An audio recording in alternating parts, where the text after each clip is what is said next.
Well, sometimes I think I get a lot more out of it than the people that we serve. It's just a blessing. God's just shown me so much about how to serve people, how to love people. I gotta be honest, it fills my heart.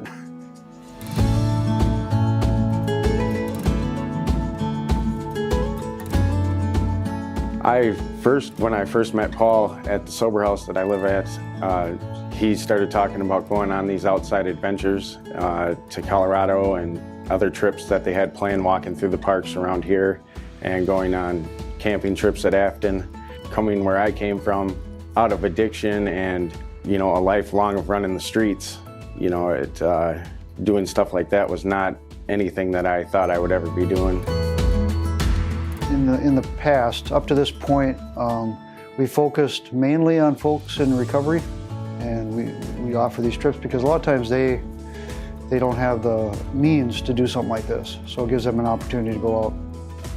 Started with realizing that I could really form great relationships with my children, especially if maybe they were struggling a little bit when they were younger, so I would take them as a dad on camping trips or hiking trips or that kind of stuff, and found it was really effective for really growing our relationship.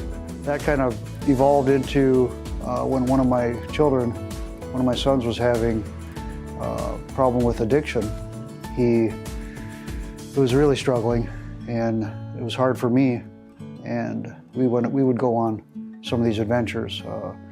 It not only helped him through some of those tough times, but it kept our relationship going, and also the connection with God.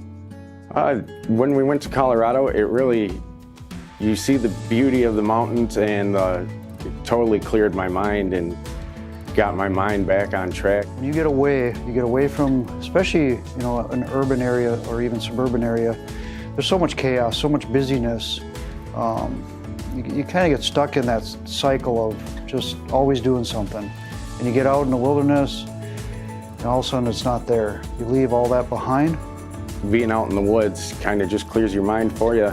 You know, you don't really have to think or anything. You just clear your mind and enjoy being outside. And that was the time that completely changed my life for me.